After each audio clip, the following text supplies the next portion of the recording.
This is Tom Duty, middle-aged American living in New Jersey near the Lincoln Tunnel. If you were to visit my website, you would type Howdy Doody into Google. You'll find the correct spelling of the famous puppet. You then combine Tom Duty in a Google search from my site. It just came from Bank of America. Now this video has a very specific audience, but I'm going to kind of talk about it like other people might care. The banner to this is the woes of a small business. An author who wrote a book called Dream Hoarders got my attention, and it's this idea that people with smaller finances are disfavored when it comes to our financial system and the United States. And it's also true for business. So this meeting I just had at Bank of America is a classic example. So amigos, for you and anyone who wants to listen to a sad story about a small startup and banking, here's what happened.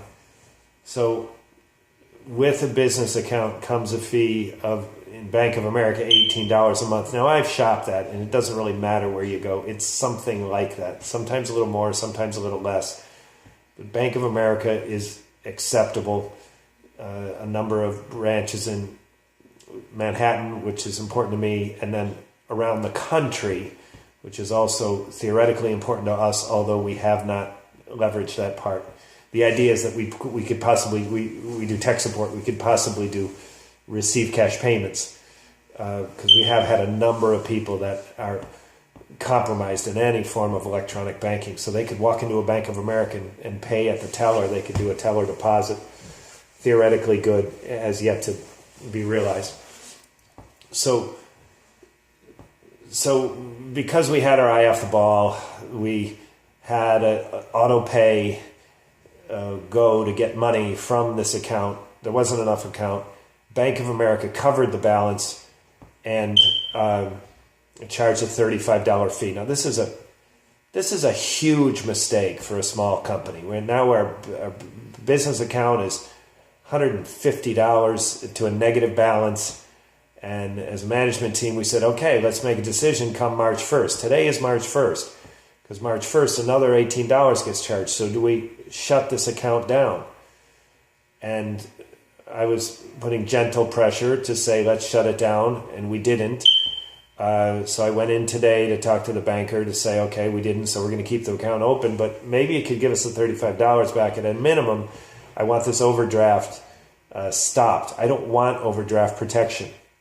She said, no problem. With a click, she had done it, and then puts a warning sheet in front of me. Now, listeners, here's where the broader banking message comes in. If you hate banks, there's a multitude of reasons to hate banks, and here is another one.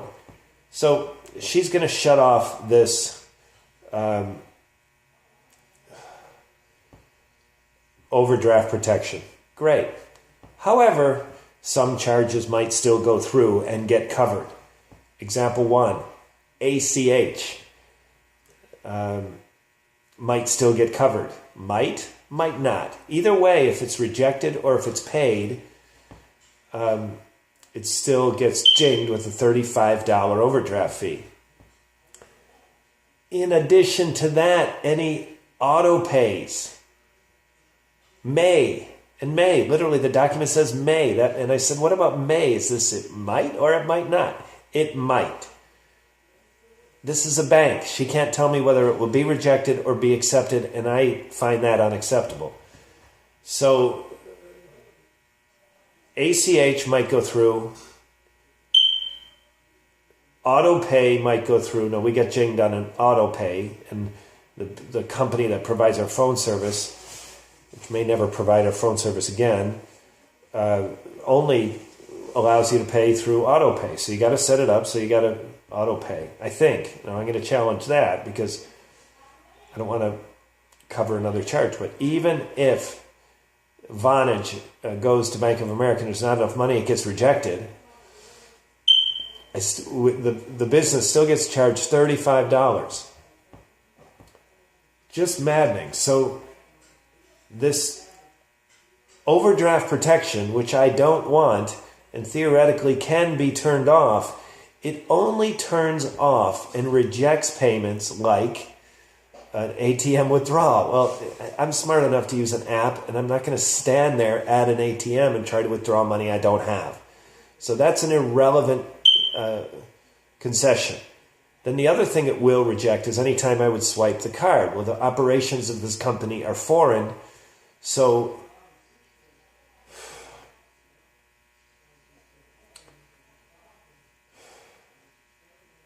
there's no legitimate expenses for this company in the United States.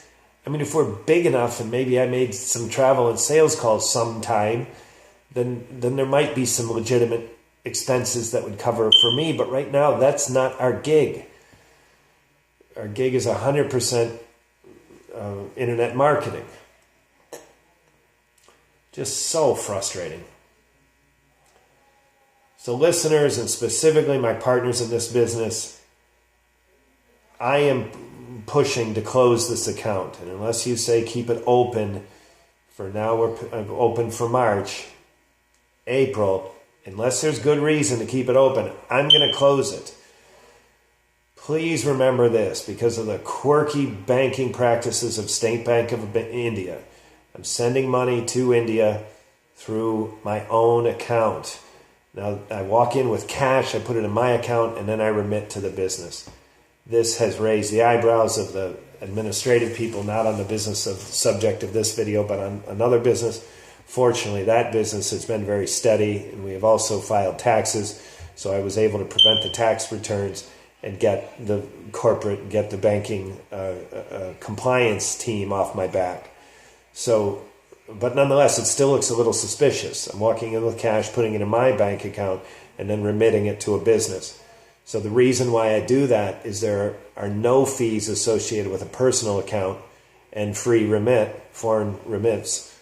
And in addition to that, the business accounts come with fees.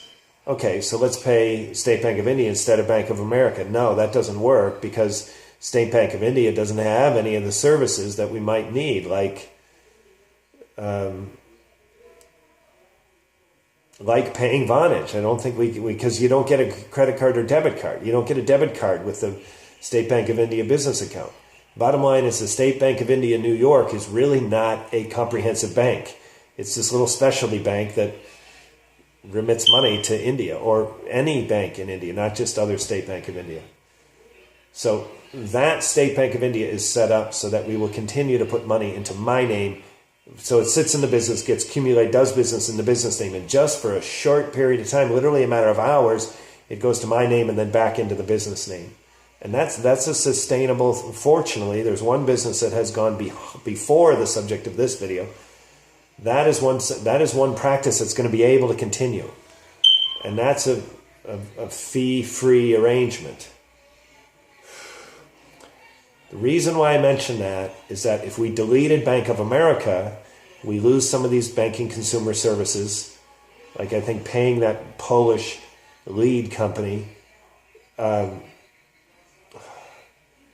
that I don't know how I would make that payment without Bank of America, but nonetheless we can figure it out if we needed to. And in addition to that, the Vonage, but believe me, there are phone providers that would be able to get paid on PayPal. So we could delete Bank of America, then we go from PayPal in the business name to Tom Duty to State Bank of India remit back into the business name.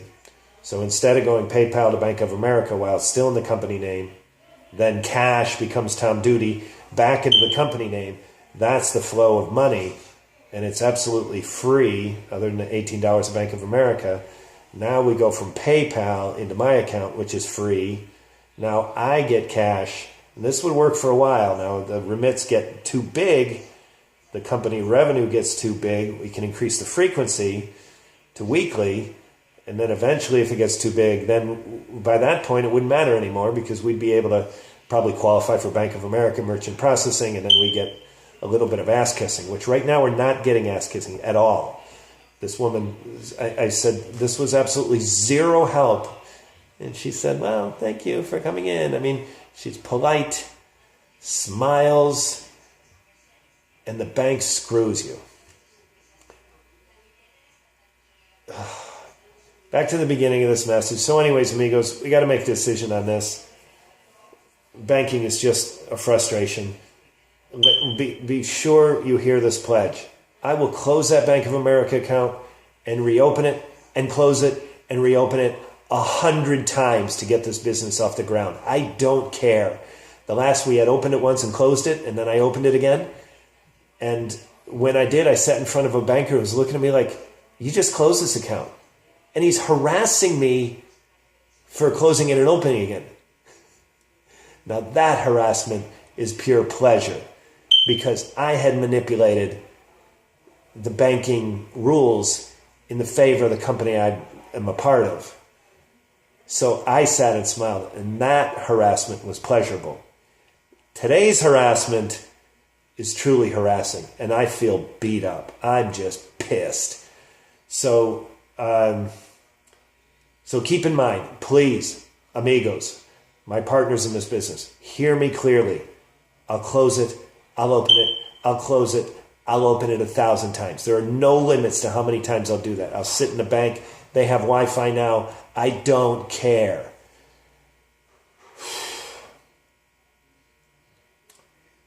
So, anyways, we paid, now it's March. We paid another month of fees. April, if April looks like this month looks, then Bank of America is going to be closed. We'll reopen it later if it's warranted. This post is a little tough to do because I'm emoting my anger and at the same time trying to be comprehensive about these business and banking considerations. And I guess it's appropriate to cover the one thing. I opened a Square account, fearful that our relationship with PayPal would be temporary. Our status with PayPal is good. We've had a dispute. We lost it. We had 5 other disputes there were disputes and we surrendered the money, but that was legitimate, immediate turnaround of the money. It was just we charged them ahead of the service. None of that was a problem. We responded promptly. My point is that we've had some disputes, but our account remains in good standing. So PayPal seems to like us. Bank of America seems to hate us, or they just love screwing us. And I hate it. So please look at the way I sound right now and how I feel beat up and frustrated and how I am happy to open and close an account as many times as possible. Please consider that for the future of this business. This has been Tom Duty, middle-aged American, living in New Jersey near the Lincoln Tunnel. If you were to visit my website, you type Howdy Doody into Google. You'll find the correct spelling of the famous puppet, and you then combine Tom Duty in a Google search on my site. Thank you for listening. Have a good day, good evening, or restful night's sleep. Ciao.